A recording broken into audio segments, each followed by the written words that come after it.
Prezados amigos do futebol, o futebol do Rio de Janeiro, ao longo da história do futebol nacional, é muito querido em todo o país. E eu conheço muito bem essa história.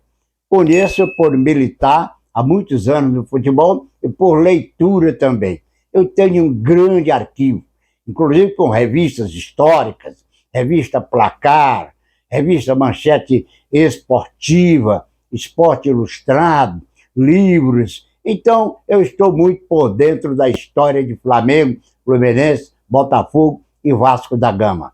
4 gigantes do futebol do Rio de Janeiro, com milhões de torcedores espalhados por todo o país. Ultimamente, o Fluminense e o Flamengo andaram aí conquistando seus títulos, notadamente o Flamengo, que é o maior time, o maior clube da atualidade da cidade maravilhosa no estado do Rio de Janeiro e um dos principais do Brasil. Agora, a diferença absurda está entre Botafogo e Vasco. Os dois andaram sendo rebaixados, principalmente o Vasco da Gama. Mas o Botafogo, este ano, conseguiu formar um time que está surpreendendo, já comentando sobre isso. Ganhou do Palmeiras, ganhou do Flamengo, ganhou do Grêmio, pois o Botafogo tem 36 pontos na classificação, liderando o Campeonato Brasileiro.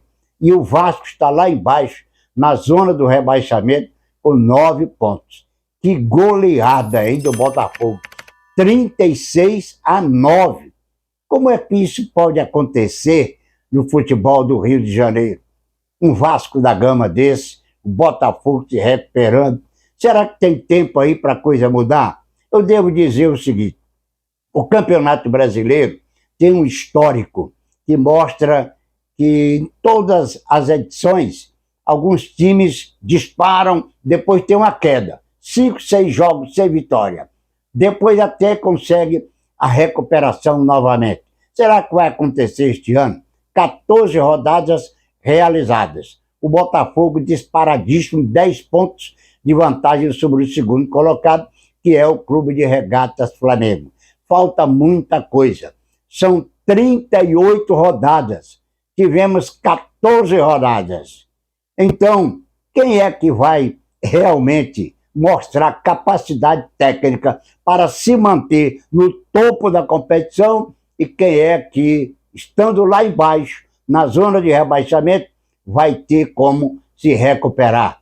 Torcedores do Vasco da Gama estão aí mantendo de pé as suas esperanças, mas que a coisa está difícil, tá, porque a cada semana é uma frustração maior do que a outra, com derrotas e mais derrotas da agremiação de São Januário.